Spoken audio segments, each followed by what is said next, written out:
The Bible tells us many times to recount the deeds of the Lord. Why? So we don't forget his faithfulness during trying times.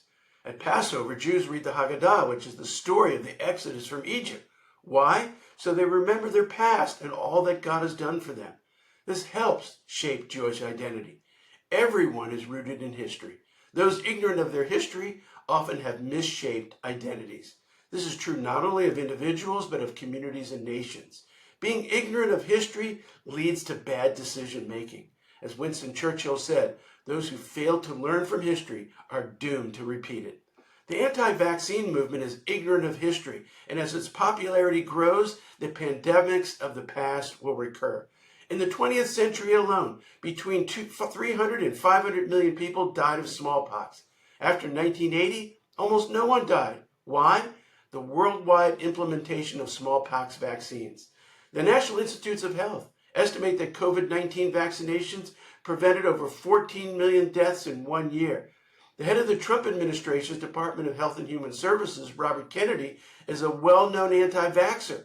He has already canceled research into new vaccines and fired respected research scientists.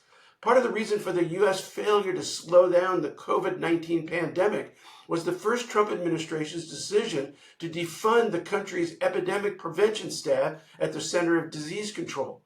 What about the next pandemic? Lowering vaccination rates and slashing public health research opens the door for a repeat of deadly pandemics. Unchecked nationalism is ignorance of history. The two world wars of the 20th century were caused by nations clamoring for more territory. After 17 million died in World War I and 75 million in World War II, much of the world formed and joined the United Nations. While the UN is often seen as impotent, there have been no major power conflicts in 80 years. Imagine a world war with nuclear weapons. Having a president slap tariffs on multiple countries, erect trade barriers, threaten other nations, verbally abuse allies, praise dictators, withdraw from or ignore international treaties is a recipe for another international conflagration. Merging religion with the state is ignorance of history.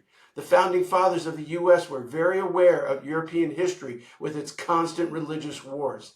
Thus, they formed a government where religion was respected and protected, but was separate from the state.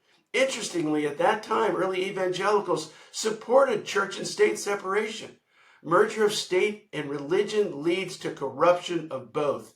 Today's evangelical leaders should follow in the footsteps of their ancestors and be prophetic voices to civil society and government rather than aligning themselves with a political party.